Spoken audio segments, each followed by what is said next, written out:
Hello, everyone, and welcome back to Line Change, the NHL betting podcast from the Action Network. My name is Michael Leboff, fresh from enjoying India versus Pakistan at the Cricket World Cup, but now I'm back in hockey mode along with my good friends Nick Martin and Tim Kalinowski as we break down Game 2 of Leboff, the you say World Cup like it's like World Cup of soccer. World Cup of what? the Cricket World Cup.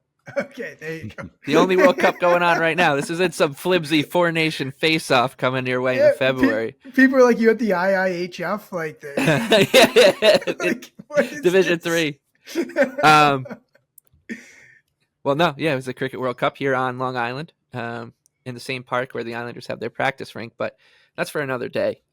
Today's for the Stanley Cup. Today's for Game 2 of the Stanley Cup final, where the Florida Panthers will look to go ahead 2-0 after taking Game 1 at home on Saturday night, and the Edmonton Oilers will look to claw their way back into the series.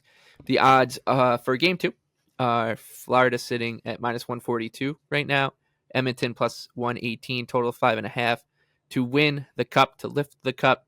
Florida minus 250 and Florida at plus 202. The common narrative coming out of Game 1 was that Edmonton was the better team, and I mean, they were the better team on the night, but Sergei Bobrovsky stood on his head to steal the Panthers the win 3-0, an incredible shutout for Bob. He was helped by some poor finishing from the Oilers as well, but we'll get into all of that. And I think that brings us to the classic handicapping question, Nick, which is, just because Edmonton looked like they deserved to win Game 1, does that make them the value bet to carry that form into Game 2? Or is this a situation where the Panthers now have won a game and they have plenty of runway to improve and win Game 2? The market is leaning towards Florida, obviously. Yeah, here's the thing. I think everyone gets that. I think you're going to see some people saying betting the Oilers is a bit of a fish bet, because chances are you're never going to see the Panthers give up that much quality. Bob doubled his goals saved above expected in that game that he's put up this entire playoffs. So he was amazing. He shut me up, but nobody's generated like that on them. There hasn't been games he's been asked to steal. He's been really sharp, but there really hasn't been a game like that. The high danger chances were 18-6. I think the Oilers had 4 breakaways. They had 14 inner slot shots, 18 slot shots. Like, the quality was there 100%. And obviously, I think we will see Florida clean it up.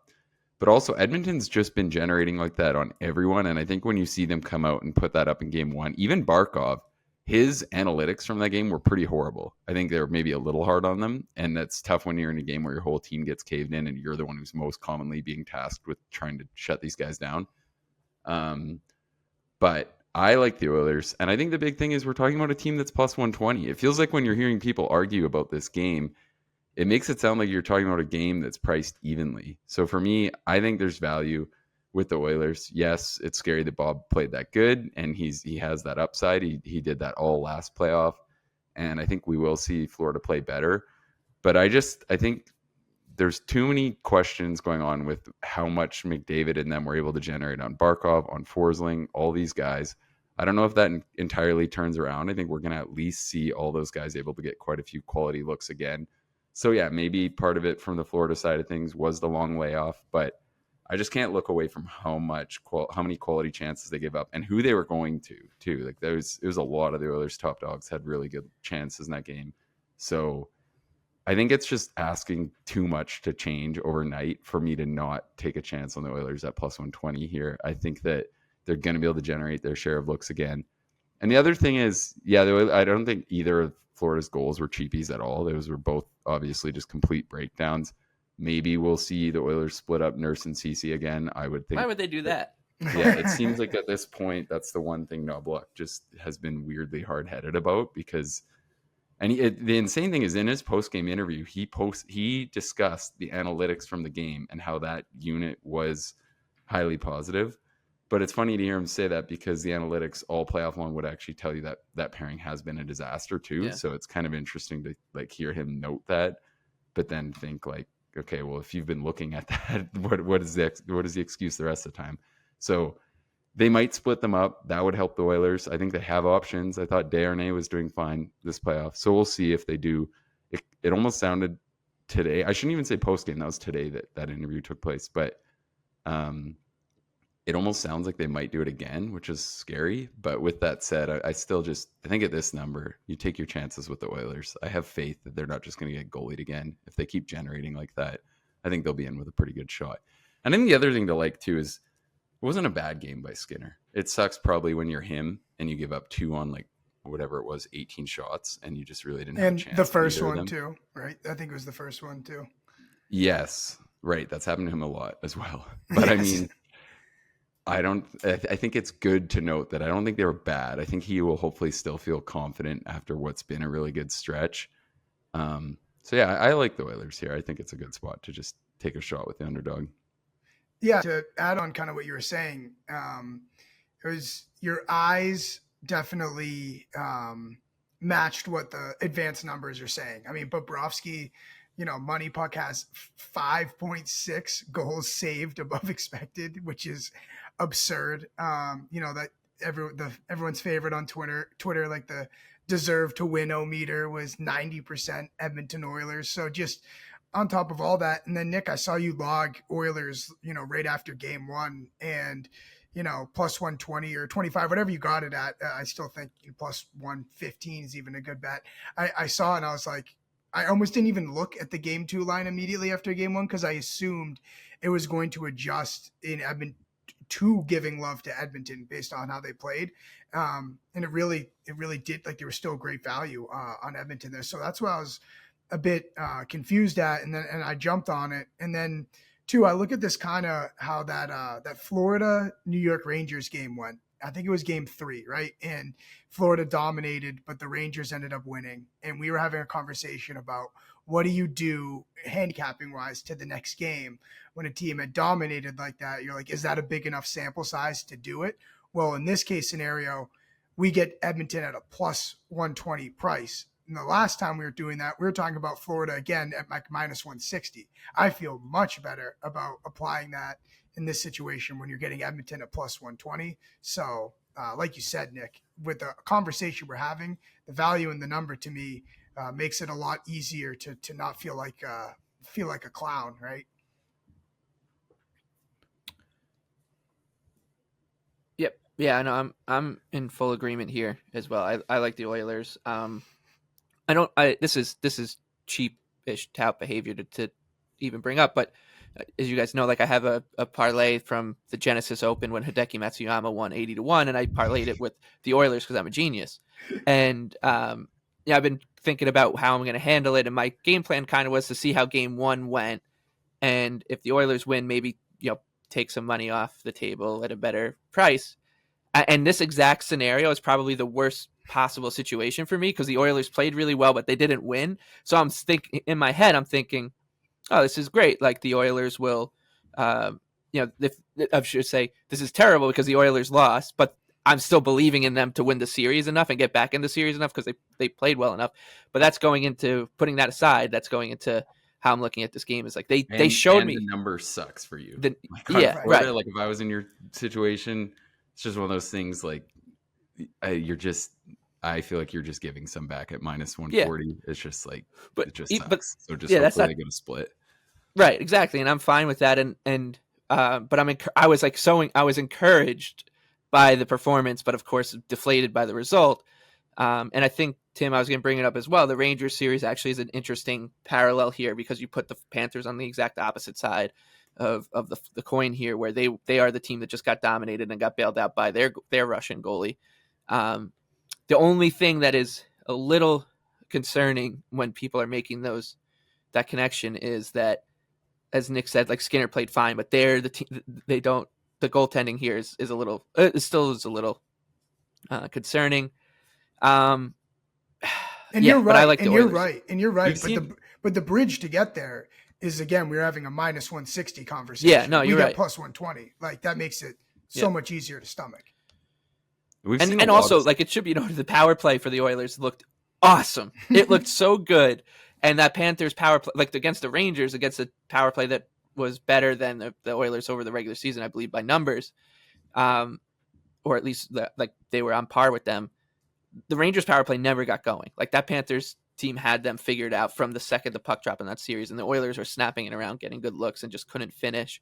And obviously Bob was sensational. So there was just so many encouraging signs for Edmonton. But then, like we keep saying, that also leaves tons of room for improvement on Florida. We should note that the Panthers took money the day of Game 1 to close at minus 148. They were a lot. They were minus 130 for most of the lead up throughout the week until then. So, or minus 134. So we'll see if that money comes in again on game day. But yeah, I think it's 3 for 3 on the Oilers here. Nick, anything else before we move on to just some talk about some props, some Conn Smythe stuff, and get out of here? No, yeah, I mean, we've seen both these teams split a lot of their series so far. The first 2 games, we saw the Oilers lose game 1 to Vancouver, and it was obviously one that they felt probably absolutely should never have ended up being a loss. And then they were able to respond. So I'm hoping, I feel like it seems like a lot of that logic applies here. I think they can bring a similar game and get the job done. Yep. So that's what we'll.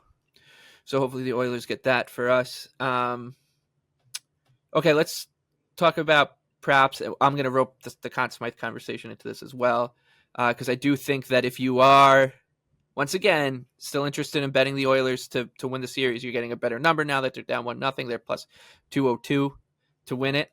Connor McDavid is 3-1 to win the Conn Smythe, and I still think that even more so that you might as well just bet the McDavid Conn Smythe. But the more interesting conversation here is that you have a consensus and clear favorite to win the Conn Smythe overall. That's Sergei Bobrovsky after that performance. He's plus 175. Barkov's at 3-1. Kachuk is 5-1, and Verhaeghe shortened from the mid-20s down to 16. And I would caution you against betting Sergei Bobrovsky here. I don't think it's as 1-1 after just one performance for a couple of reasons. The Barkov and Kachuk, if the Panthers do win the series, like those guys will grow into the series, and the game 1 performance is far, it could be far removed from when the series ends, right? So you're going to have the recency bias won't be there, right? If he had pitched the shutout, and it sounds obvious to say, but if he had pitched the shutout in like game 6 and it's right there in front of everyone voting, we're having a very different conversation, but it's game 1. So I would say, yes, Bobrovsky is the clear favorite here, but I would settle down if you're someone who's thinking, oh, I'll just bet Bobrovsky instead of the Panthers, Nick. Yeah, I mean, first off, obviously half the reason his number is as short as it is because they won game 1. I mean, Barkov's number is still shorter than it was prior to game 1 to comment on. Yeah, they all came down, yeah. On obviously just a big part of it is now the Panthers are more likely to win the series. But yeah, like you said, I mean, if you have Barkov like we do and we want, he still had 2 points in that game. And a lot of people were talking about, the good defensive plays he did make. Analytically speaking, he kind of got caved in, but that was, again, team wide. And I don't think voters are worried about the analytics from one game.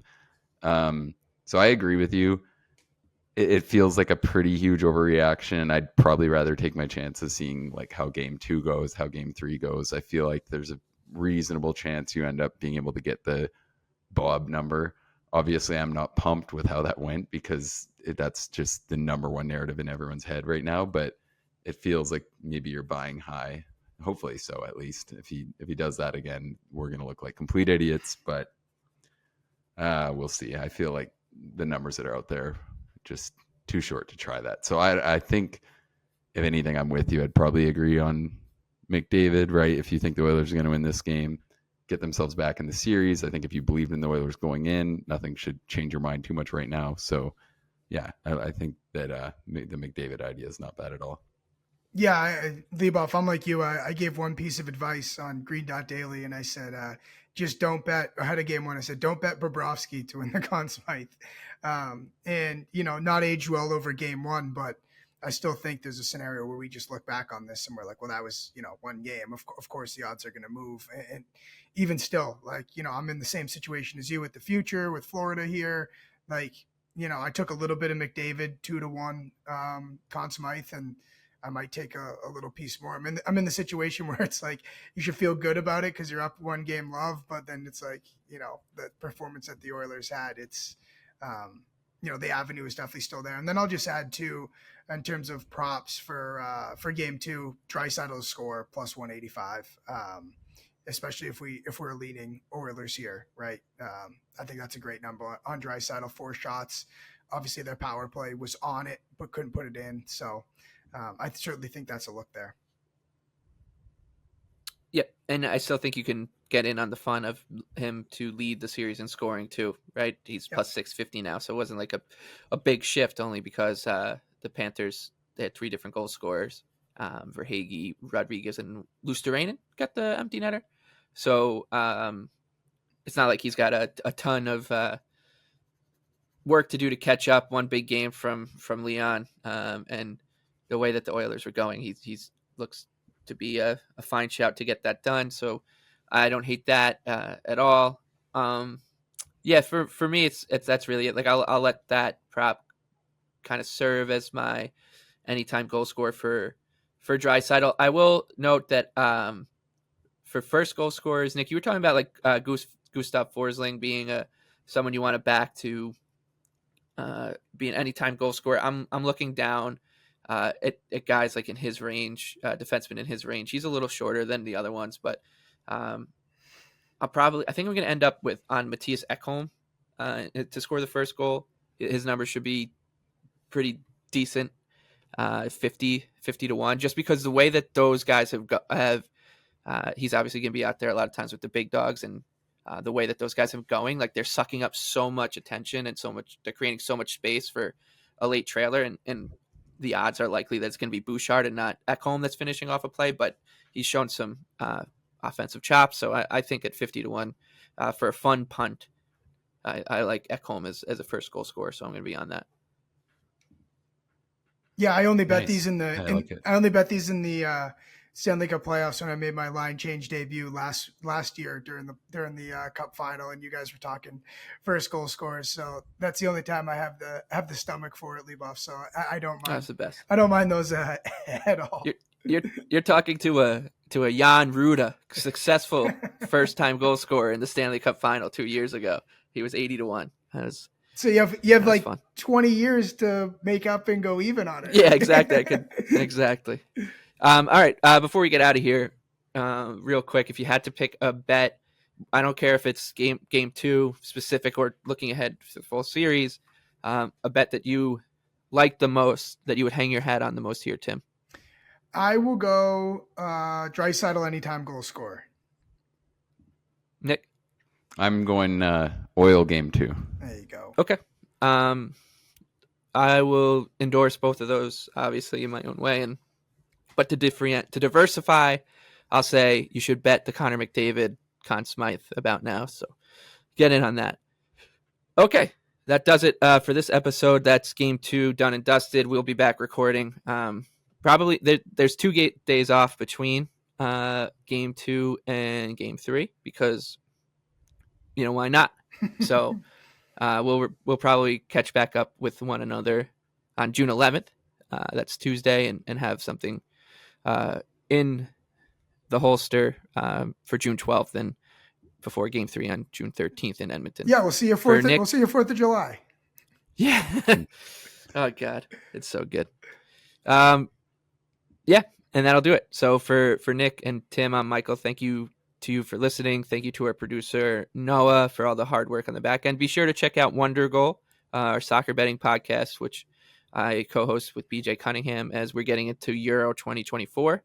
So on all the off days without hockey, you can listen to us and get some bets down on the Euros, which start less than a week now. It was a week from this past Saturday. So be sure to do that. But until then, best of luck with all your bets in the Stanley Cup final.